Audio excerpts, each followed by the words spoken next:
If you're gonna watch any of my videos, watch this one.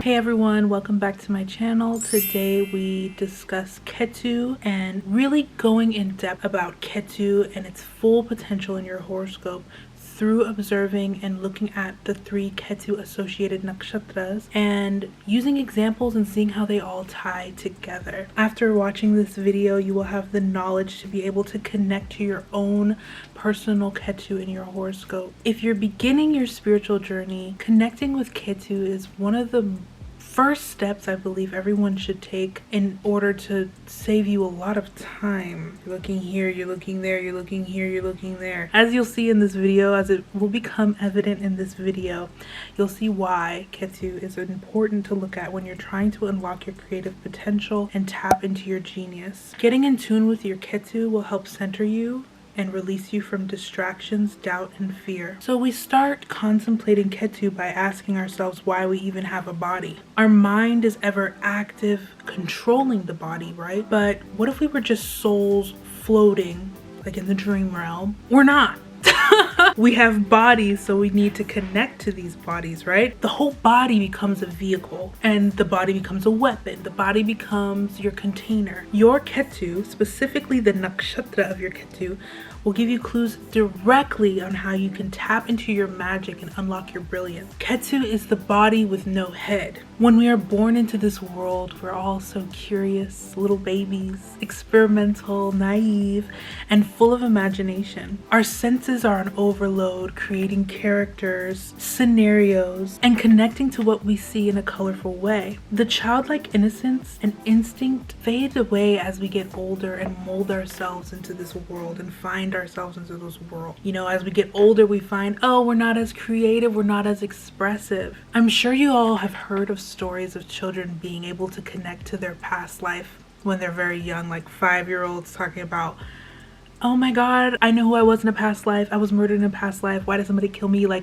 strange stories like that. Or kids being able to connect to like a family member that just passed and they hadn't even met them. Pandit Sanjay Rath has spoken before that when we're born, our first stage in life can be compared to Ketu, the South Node. In Vedic Astrology, Ketu represents our past lives and our innate talents and our ancestors. What we bring from our past life, what we already know, what we're kind of like a master of, what we left in the past life, what connects us to this plane as well. And Rahu represents the path of our conscious mind, our destiny in a way. It becomes easy to obsess over, right? Our future, because Rahu is the future, innovation. Rahu is the head of the dragon, fueled with this desire and insatiable appetite, where Ketu is the body of the dragon, no head, no real desire, but liberation. Or moksha. The nodes are shadow planets or chaya graha, so they're just points in the sky, and they're infused with otherworldly or foreign elements, foreign experiences. Rahu is more responsible for, like I said, for inventions and stuff,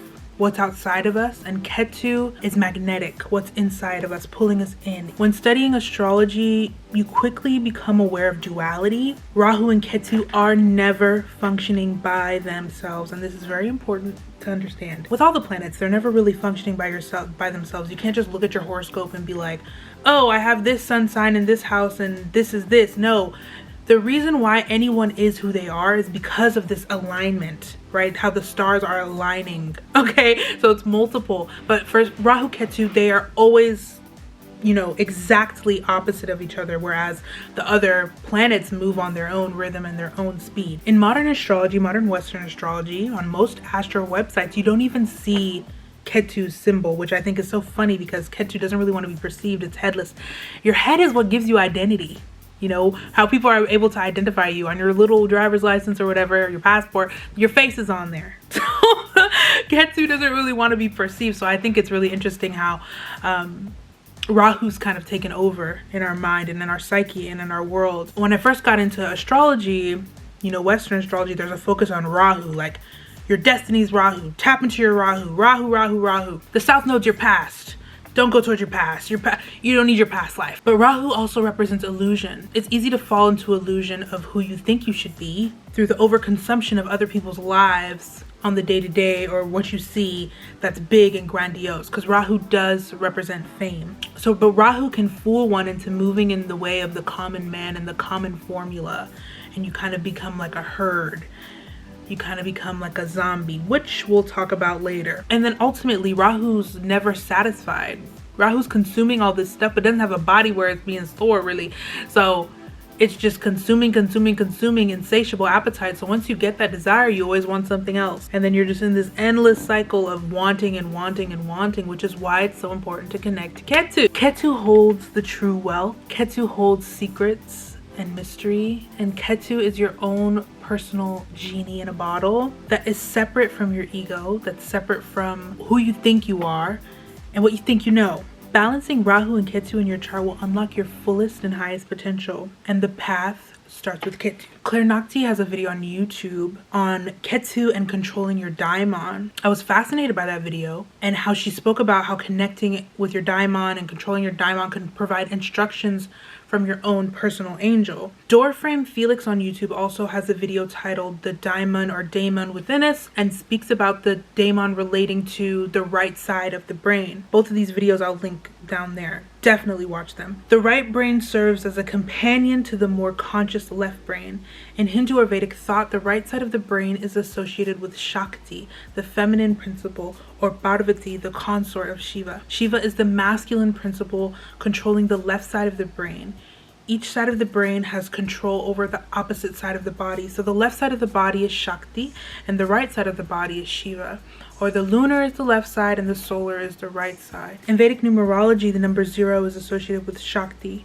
Shakti is the force behind everything, the power, the reason. The English language doesn't really have enough words to truly depict what Shakti is, much like it's actually hard to contemplate and conceptualize 0. In an interesting parallel, Aleister Crowley in the Book of Law channeled the number 0 for the goddess Nui. Goddess Nui is the container, sky, space. She who holds the stars in her hair.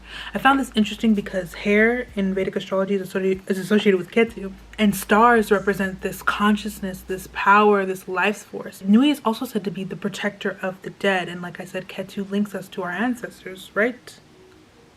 Ketu in Vedic astrology is associated with the Mahavidya Dhumavati, tantric wisdom goddess who represents the void, possessing the power of Mula Vidya, from which this world of illusion has risen and which is seeking to transcend. Dhumavati is more closely associated with Mula Nakshatra, which will become more evident later on in this video. In both Claire and Felix's videos, they share this consensus that the daimon must be met with in order to be manifested into reality. So it's like an intentional thing. One of the main sources for Felix's hypothesis was a TED Talk by Elizabeth Gilbert, author of Eat, Pray, and Love. This TED Talk is called Your Elusive Genius. Also linked down below. It's very interesting that she also took a dive in understanding and studying daimons, or becoming aware of them as a means to explore the creative process. Now, I had to do some research on daimons because when I first stumbled upon these videos, I was like, what is a daimon? What's a daimon? What is it? I don't know. So daimon is a Greek word meaning provider, divider of fortunes and destinies, from the root word da, meaning to divide. Daimons in Greek mythology are minor gods, spirits. Romans rendered the term daimon as daemon, which was synonymous with the Roman term genius. And this is what blew my mind, because the way that this all connects to Vedic astrology and the Nakshatras we will explore, I was just like, this is too much for me. It's always shocking. So genius is connected to the word daimon, or daemon, which correlates to the English term genie, a spirit of Arabian folklore as traditionally depicted imprisoned in a bottle or oil lamp and capable of granting wishes when summoned. There are 7 categories of daimons in Greco-Roman culture. First one, the emotional states of mind. The second one, the human condition. Third one, qualities. Fourth, morality. Fifth, voice. Sixth, action. And 7, the state of society. Interestingly enough, 7 is the number given to Ketu in Vedic numerology. There are 7 Saptarishi in Hinduism and Vedic thought. There are 7 tongues of Agni, and Ketu is Agni Tattva, or fire element. And there's 7 days. Anything auspicious is considered lucky number 7. Casino 777. In Elizabeth Gilbert's TED Talk, the most important thing that I grabbed from that TED Talk was the difference between telling yourself or being a genius instead of saying that you have a genius. Having a genius allows the creative flow to come through without this responsibility of having to deliver that genius all the time, because you are that instead of having that. With Ketu being Karaka for moksha, or significator for moksha, we can look to the moksha houses of 4, 8, and 12. Ketu loves these houses, right? Yes, Ketu's Agni Tattva, but Agni Tattva so much that it likes these water houses. It likes water. It likes to be in the water, steamed out, calmed down. 4th house is our roots, our ancestral line, our mentality. We have our way of thinking and understanding based on the habits that are passed down from our parents. 8th house is the house of death, transformation, investments, crisis, and ups and downs. This is also related to Ketu. 8th house is also associated with Scorpio, and Scorpio is said to be co-ruled by Ketu. When you experience your Ketu Mahadasha or Antardasha, you will find that you become immensely more reserved, secretive with habits or connections, and deep psychological changes occur. All of these changes end up being for the better because Ketu brings this real wealth, this real aha, this genius. It's pulling something out of you that's kind of ordained by ancestors, something that you can't really describe, or it's not really a part of you in your natural state, but it's something that comes through you. And the last moksha house, the 12th house, is the house of the bedroom, isolation, self-sabotage, and creativity. The creativity that's ordained by God. The inventions and creations that you pull from the divine lies here in the 12th house. Original concepts are birthed here. Ketu and its love for detachment and being alone makes wonderful creative discoveries. When you are separated and with your own thoughts, without the influence of others, you can tap into your genius. No one's out there giving their opinion. Your energy, your aura can expand, and you're not attached to anyone. Your genius just starts to flow. Your Daemon starts to come through to you. And 12th house has to do with like sleeping too. So when you're asleep, the dream realm, like I mentioned before, you detach from your body and you go somewhere else, and you're not going anywhere with anyone. You're going there by yourself when you're sleeping. That's when you're really truly alone. So 12th house has nothing to do with the ego and the ego of other people. So this is complete separation from everything on the earthly realm. Ketu is most comfortable in the 12th house. With all 3 people that I mentioned, Claire Nakti, Felix, and Elizabeth Gilbert, it is clear that creativity is seemed otherworldly. It's an otherworldly phenomena that when connected to and channeled down into this realm, it's a spiritual experience. So no one should force their creativity. It should be in a flow. Let it come. You'll hear it sometimes. You'll be outside and something will come to you. You'll be in the shower. Something will come. Let that be a flow. You shouldn't be trying to sit there and force it, right? You force it, you get all disappointed. You're not too happy. In Vedic astrology, there are 3 nakshatra that are activated through Ketu: Ashwini, Magha, and Mula Nakshatra. Since Ketu is Agni Tattva, or fire element, this link between Ketu is clearly seen through the 120-degree connection each of these nakshatra have to each other. So 120 degrees in astrology forms the trinal aspect, which bestows gifts. Within all the trines of the zodiac, you will find that these signs are lorded by planets that are friendly in nature. So a sense of what's yours is mine, what's mine is yours energy comes to play. Parashara gave Ketu to these asterisms in Vimshotri Mahadasha scheme, which is used for the general public. These planets do not rule the nakshatra, but you can clearly see his genius in associating these nakshatra in these patterns and the way that they are in these trines, right? So let's continue to explore Ketu through these 3 nakshatra. The cycle of life can be easily seen through the wheel of the zodiac. The secrets of life come through when you study the nakshatra, which Dr. Arjun Pai describes nakshatra as cosmic portals of consciousness or power. Nakshatra are the lunar mansions or abode of the devatas in Hindu or Vedic astrology, rooted in the Vedas, written in the ancient Sanskrit language. So as you study Vedic astrology, always remember that this science of light originated from what is India today. and even the names of these nakshatra and the deities associated are sacred. It's something that should be respected. When I was receiving this download about Ketu, I found the magic that each of these Ketu nakshatra possess. Ketu is also said to be the co-ruler of the sign Scorpio, like I said, and you'll see in this research that a lot of Scorpio energy is also obviously associated with magic, taboo, occult, witchcraft, 8th house themes. The searching of portals, other dimensions, and connecting to that otherworldly experience is all what you see in Scorpio. The last sign before we enter the universal signs of Sagittarius through Pisces. So yes, Scorpio does obtain this power naturally. And you can see Scorpio's connection to Ketu as we go along and as you do your own research. So the powers that I found in my contemplation was that Ashwini Nakshatra possesses the magic of stamina, relating to infinite power, horsepower, heaven and earthly realm, right? Presided by the Ashwini Kumaras. Magha possesses the power of infinite light, relating to position, death, ancestors, presided by the Pitris. Mula possesses the magic of truth, relating to the ethers and parallel universes, presided by Nriti. All three nakshatra connect with the nakshatra next to it.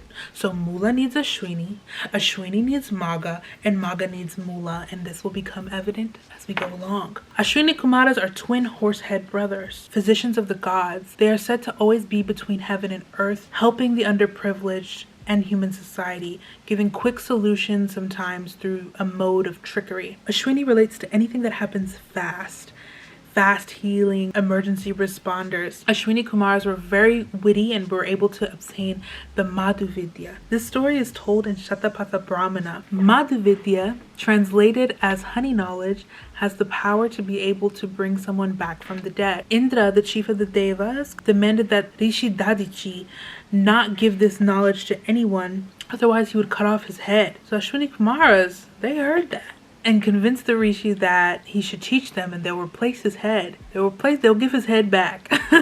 But first they gave the Rishi a horse head, and then he taught them the honey knowledge, and then Indra came and cut off his horse head, and Ashwini Kumars replaced it with his human head again and brought him back to life with the knowledge, which relates to the Shakti of this nakshatra, the power to quickly reach or quickly attain one's objective. You see how they were willing to do whatever they could to get what they wanted, to make sure that they got that knowledge. So it shows the wittiness and the swiftness of this nakshatra to get power.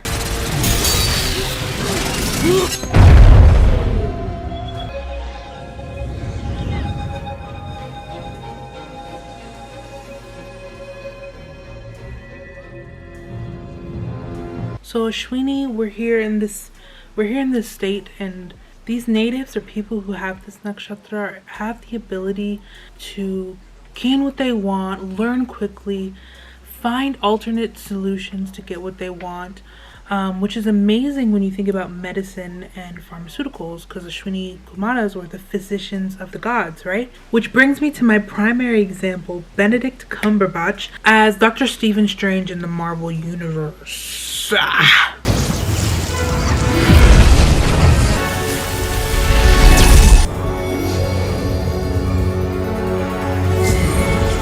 Dr. Strange is a doctor.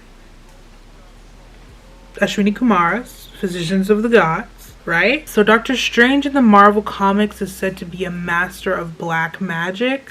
Dr. Strange as a character was created by Stan Lee, who I'll talk about a little bit more later, and Steve Ditko. Steve Ditko has Mercury, Saturn, and Ketu in Scorpio, so we're already seeing the Scorpio themes here. Stan Lee has Moon in Ashwini and Sun in Mula. So it's interesting that Ashwini Moon Benedict Cumberbatch plays this live action Doctor Strange in the Marvel Universe. In the live action movie, Doctor Strange is a neurosurgeon operating on the brain, Aries, the head, right, who was very arrogant and full of himself. He gets into a car crash, injures his hands really badly, and they have nerve damage, so he can't do surgery anymore. So then after that, he goes on this spiritual journey because he's looking for answers. There's nothing that he can do to get his hands back. He hears about this guy who's been paralyzed. Through healing and a spiritual journey, he was able to fix his paralyzed back or his paralyzed spine.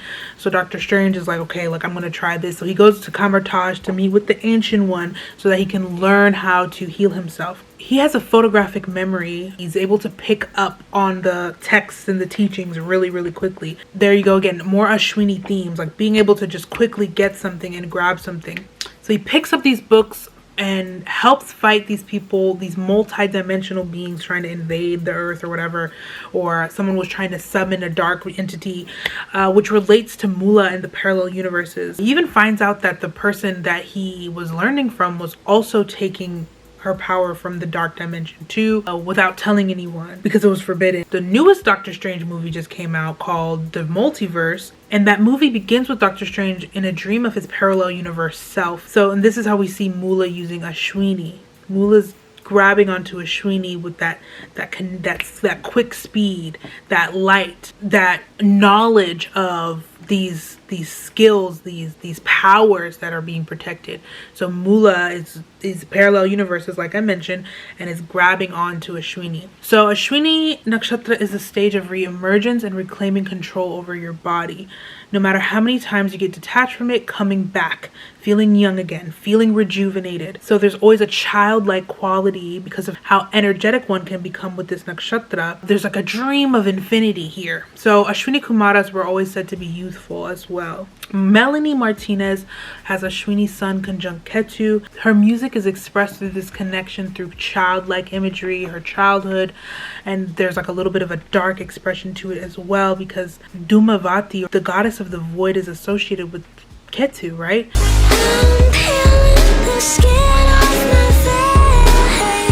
Each nakshatra has a tree associated with it. Through learning about these trees, I was so fascinated with how the properties of the trees associated with the themes of each nakshatra. The tree associated with Ashwini nakshatra is the strychnine tree.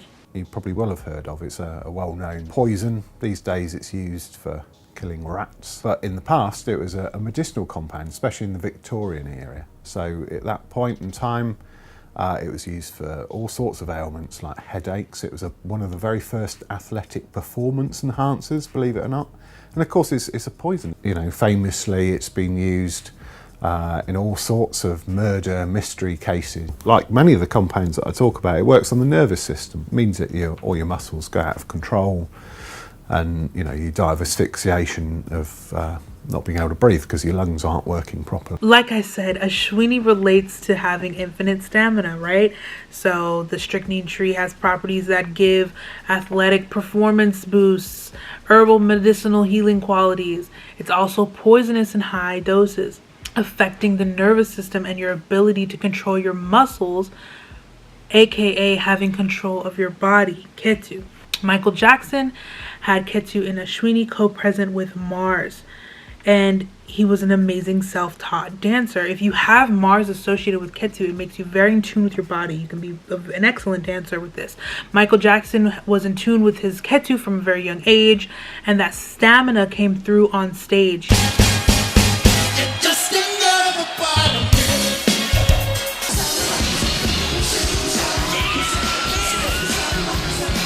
He also was described by many as being this big kid and had this innocence to him, that childlike quality, because his Ketu was in his third house of expression, of how you're expressing things. So that Ketu was strong there. Ashwini is also the horse gods. So when you think about horses, horses have a lot of power. The symbol of Ashwini is the horse's head. So the horsepower, that regality, you can see Michael Jackson giving that on stage anytime.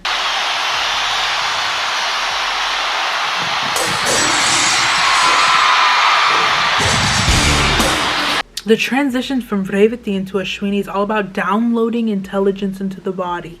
Revati, the final nakshatra in Pisces, is purely sattvic in nature, possessing divine-like qualities and operating in accordance to divine will. And Ashwini is tamasic in nature with the triguna of rajas. So the container is this tamasic, destructive energy, but it's also protective. Tamasic is not only destructive, it's protective. It's trying to keep something. So the container of Ashwini needs to be protected, the body, in order to fulfill its creative mission. So what you learn from that is that the body needs protection, it needs healing, it needs tending to in order to create. It's easy for Ashwini to fall into destructive patterns through being headless, as we see from Zendaya's character Rue in Euphoria.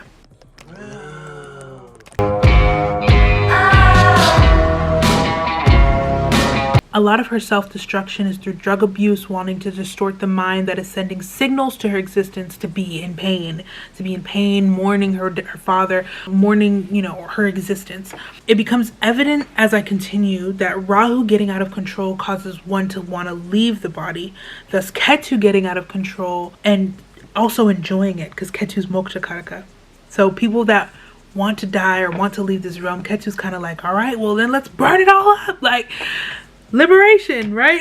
So Ketu's like, yes, free me from this restricting form, free me from being connected to anything, right? So Ketu is the body and Rahu is associated with mirror. So a good remedy that you can do or to get connected with both or balancing your nodes is to take a dance or fitness class where you're in a studio with mirrors, right?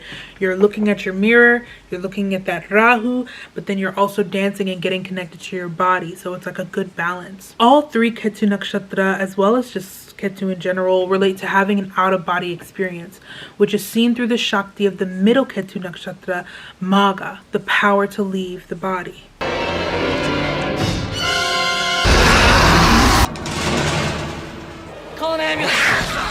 When you leave the body, there is a possibility for other forces to enter the body.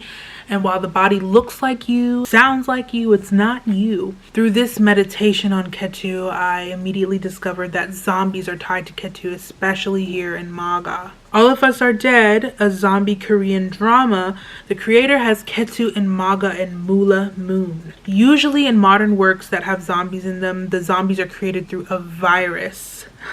Which is most notably spread through like some sort of bite. Bites come from the mouth, the head, Rahu.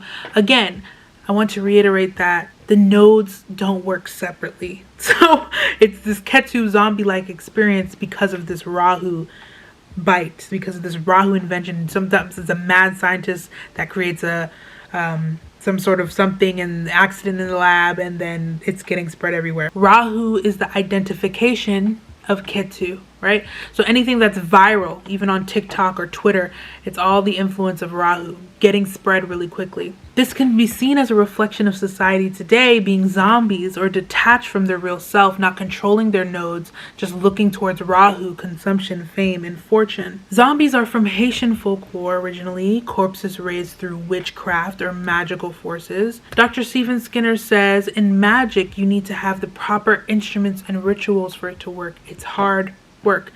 And he is likely to be Magha moon. Magha is associated with all things magic, the magus, focused on the traditions and specifics of magic. Dr. Skinner is known for publishing his works on Greco-Egyptian magic, folklore, and alchemy. He speaks on grimoires, which are magician manuals giving techniques, spells, and rituals one must do in order to harness their power. If one is connected to their Ketu, spirits and magic work through you effortlessly and on command, but they require spiritual submission and can possess you, which is why magic is seen as taboo and otherworldly and forbidden in a lot of cases. The anime Black Clover is about a boy named Asta, an orphan child who is living in a world where everyone has magic but him. They have this magic power and they're able to tap into it through their own personal grimoires. The anime explores the more magical themes of this nakshatra, mages, churches, wizard kings, and clans. And the creator of this anime, Yuki Tabata, has Magha moon and Mercury. So, his creativity.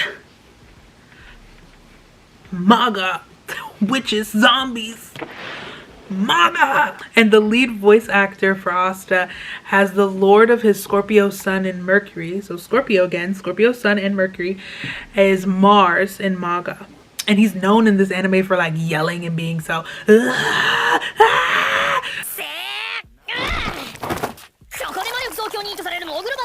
So it's pretty on brand for his Mars to be in Magha like that. Asta is so determined in this anime to become the Wizard King, but he has no powers. So he's trying to be this big person, but he has no like real powers, and everyone's about to audition or try out to be in a clan, and he's just like still pumping iron. He's training his body, becoming an athletic, but he ends up getting the most powerful and unique grimoire out of everyone. He gets the 5-leaf grimoire. Everyone's out there with 4s and 3-leaf grimoires. He got the 5-leaf grimoire. He has the blades inside of them that are used for anti-magic.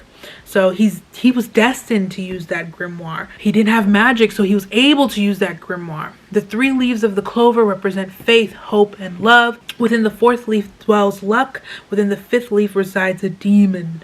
Daemon. So why does Ashwini need Magha as per my ideology? The Force needs a blessing. The Force needs an ordained path. That stamina needs a title, needs something to become that's blessed by the people that came before us. Because Magha relates directly to the magic and tradition passed down from the forefathers, as the Pitris are the Devata of this nakshatra. Pitris assist Yama and Yamalok with assessing the souls that come through. Ancestral worship was so huge in ancient times. In Egypt, they even have the Book of the Dead, which gives instructions on the funeral rites that one must do for someone's passing. Respecting and honoring your lineage shows that you appreciate the result of what the people of the past have done, which is your current reality.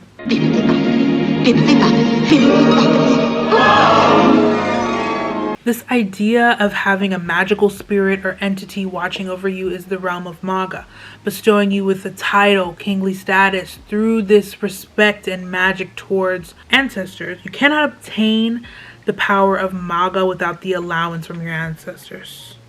Can't get this throne and stuff without that. In Cinderella, we see Cinderella's aided by these mice throughout the movie, and rats are the sacred animal of Magha Nakshatra. So Cinderella made it to the ball because it was ordained by God. It was ordained by the ancestors. She had to become royalty. It's interesting in this story that the magic that the fairy godmother gave, it only lasts for a certain amount of time. At midnight, everybody going back to normal.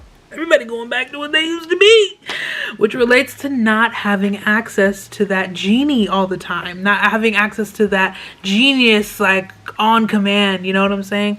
So the symbol of Magha is a palanquin or throne, which indicates or represents that royalty, kingly status. Maghava is an epithet for the Lord Indra, and Indra is said to be the chief of the Devas.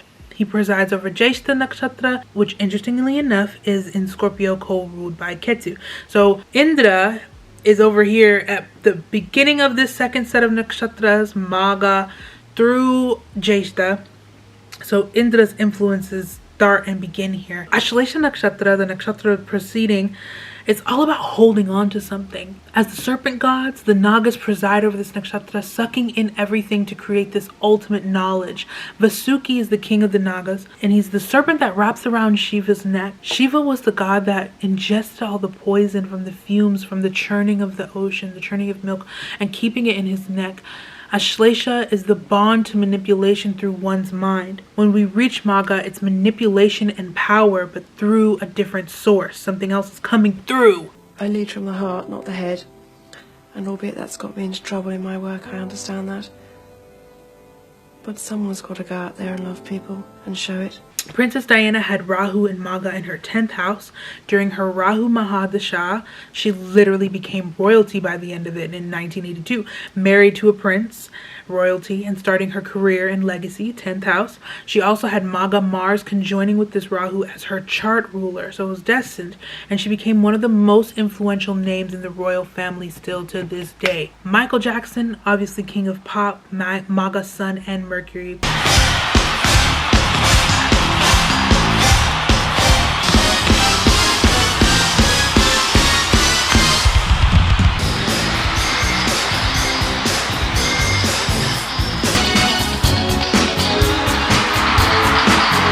And Megan Thee Stallion, Magha Moon, rose to prominence during her sun dasha.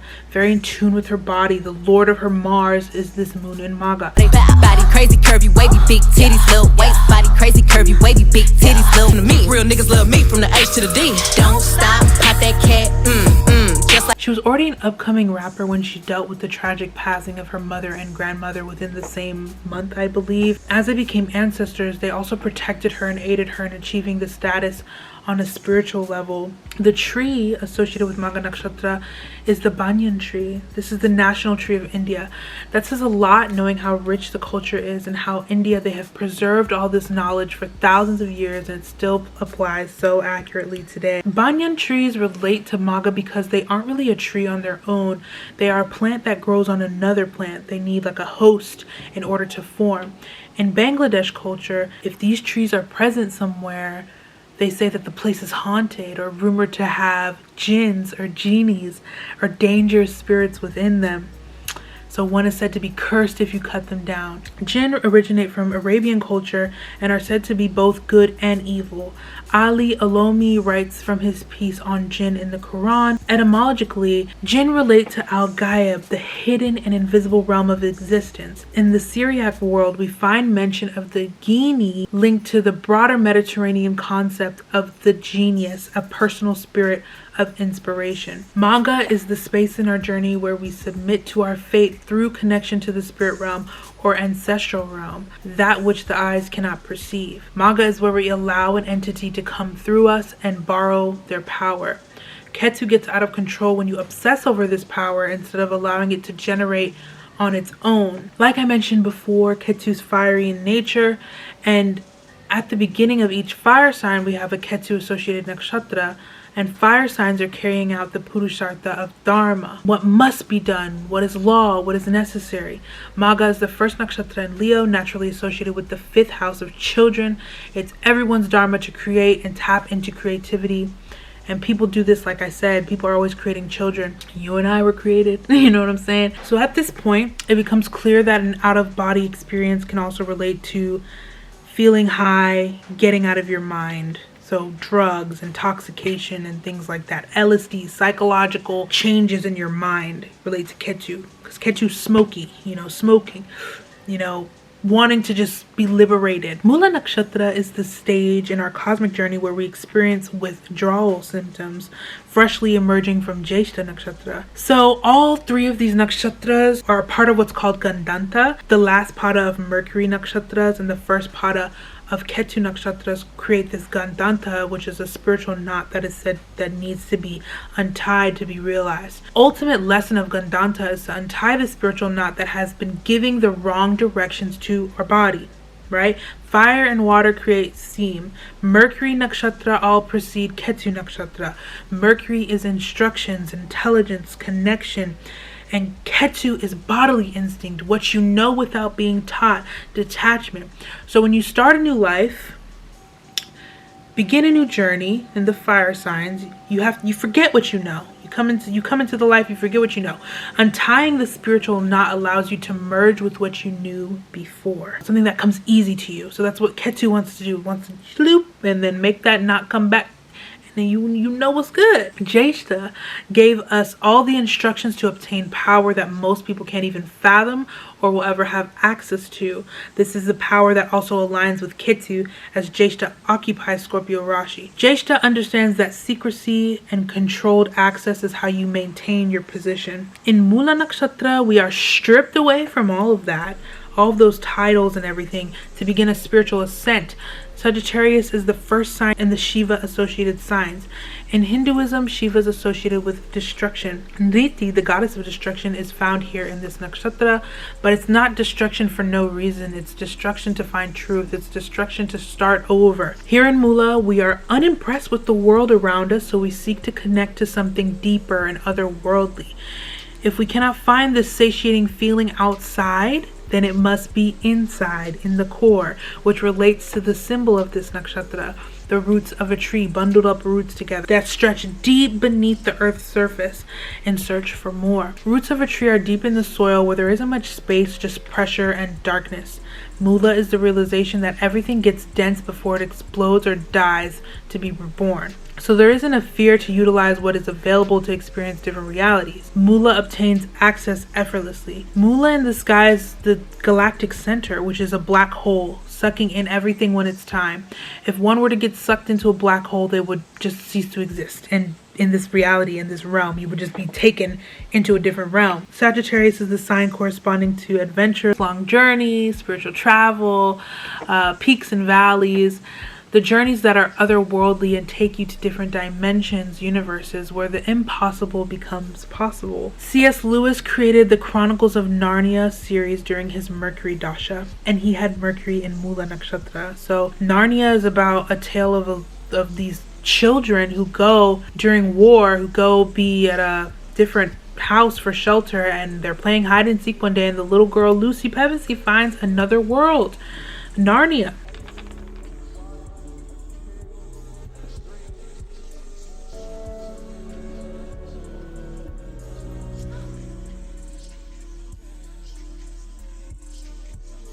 Creator of Alice in Wonderland, Lewis Carroll, has Scorpio ascendant and moon. The ruler of his Lagna and his moon is this Mars and Mula in the second house. Again, Alice in Wonderland, she literally goes into the roots of a tree and falls down the rabbit hole. And curiosity often leads to trouble. Good night. And come out the other side where people walk upside down. John Lasseter has Ketu conjunct Moon in Taurus, being ruled by his Venus in Mula Nakshatra. John Whedon has Ketu in Mula, and they're both responsible for creating Toy Story, a world in which toys come to life when their humans aren't around. So it's like a different world, otherworldly, out of body. The toys don't have life, but they have life. So Mula Nakshatra and Scorpio energy in general has a lot to do with children's films. Mula relates in this way of being thrown into a new world, waking up from a dream, still in the theta state, and the imagination is clear as day. And Scorpio relates to children, has karma with children actually, a lot of the times because their 10th house is Leo, 10th from them is Leo. So remember, Ketu is remembering this childlike state in our spiritual evolution, and there's no better way to be reminded of this than to work with or work for children. So any stage performer, anyone you see on stage giving it their all, there's a childlike quality that comes to them where they're it's not so calculated, it's something that comes through them. That childlike quality is what makes them good performers, which makes them alluring to watch.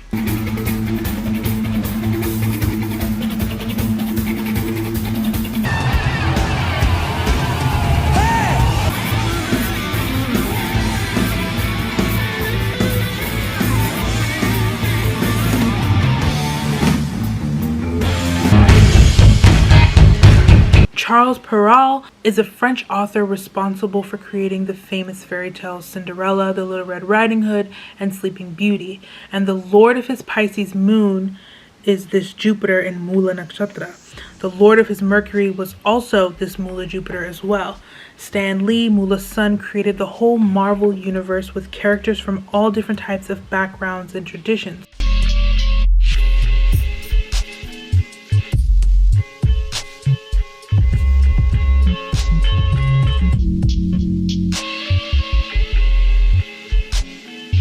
Freddie Mercury had Mula Moon, and he wrote Bohemian Rhapsody for years. He had to let the pieces come to him bit by bit, which is how the creative process is. It's fleeting. The genius you have comes and goes. You get contact, you lose contact. If you watch that Elizabeth Gilbert TED Talk that I mentioned, she's an example of this fleeting ability to tap in, how your creativity will push through you at random times, and you just have to be there to receive it. This is why I took many days preparing this video and planning it out.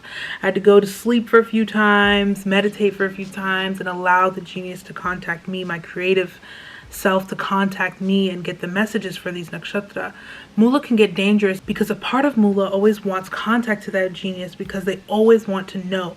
They can destroy everything, including the meaning, because there's always this sense of dissatisfaction. You can see how the themes of these nakshatra connect so effortlessly with each other, and the trine between them all creates this power to access a genius, basically genius from other dimensions, which is why their creations are so enticing to the perceiver. Number 3 is very important in many religions. Hinduism with the Trimurti, Egyptian with Ra, Ma'at, Thoth, and Osiris, Isis, Horus, Christianity, Father, Son, Holy Spirit, and I'm sure there's more. People sleep on the trines because they're harmonious aspects in astrology, but when they are direct trines by nakshatra, a lot of power can be materialized. Mula is the third nakshatra associated with Ketu and deals a lot with spirituality, taking that taboo knowledge but forming a divine connection through it, which is why one of the trees associated with this nakshatra is used to make frankincense, the boswellia tree. Frankincense has been used for thousands of years. Egyptians used it to cleanse the body cavities in the mummification process, which relates to Magha, right?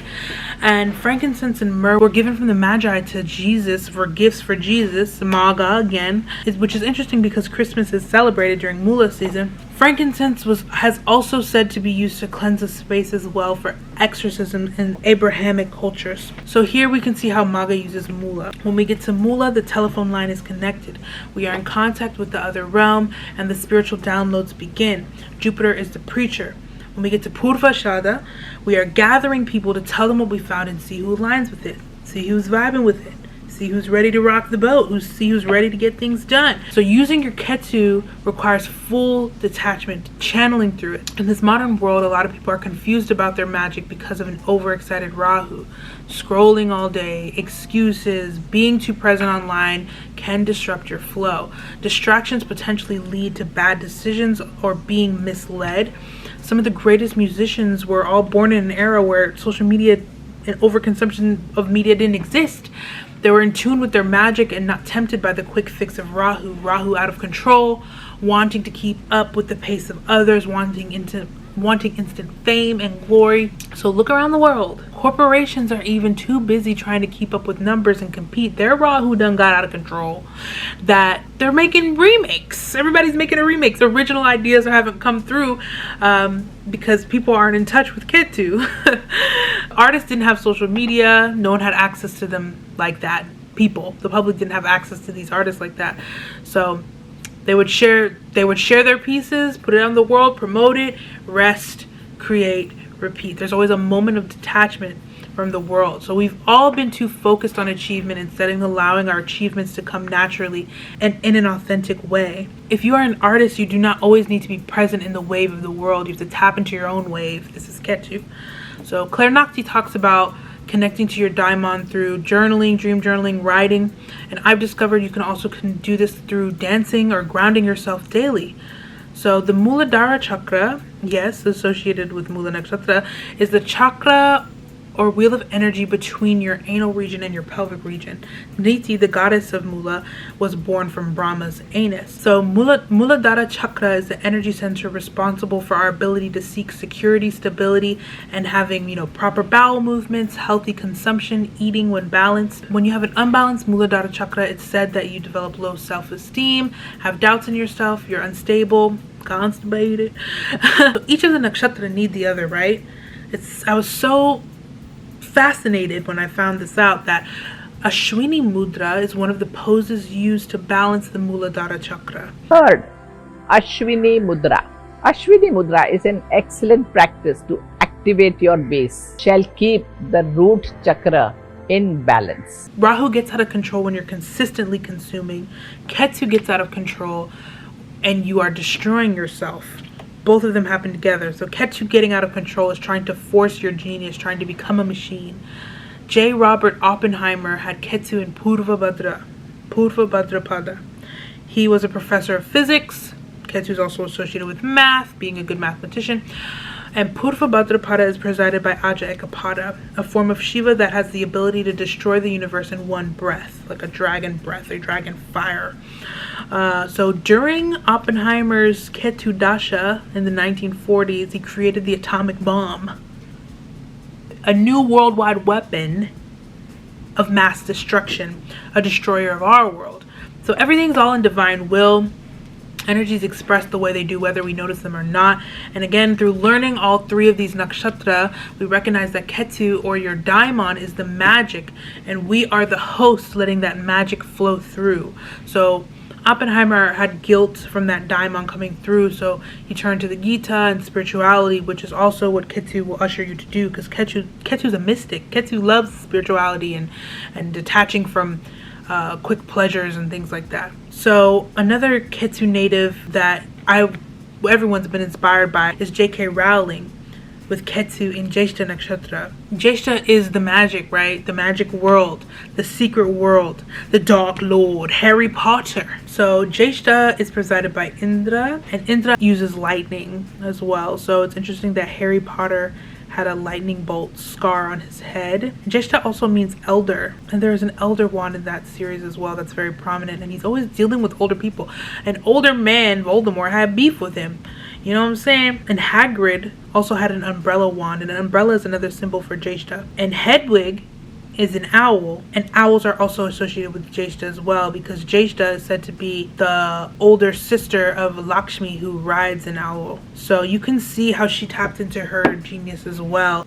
Thank you so much for getting to the end of this video.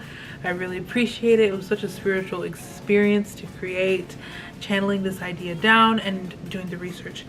On Patreon, I have compiled a list of artists, creatives, people in the media that through all 27 nakshatra. So you can access this and look at the artworks or creative process of these people and connect it to your own Ketu Nakshatra placement. You can get inspired through their flow state if you share the same Ketu Nakshatra. Link to subscribe is in the description box below, as well as the resources that I used in this video.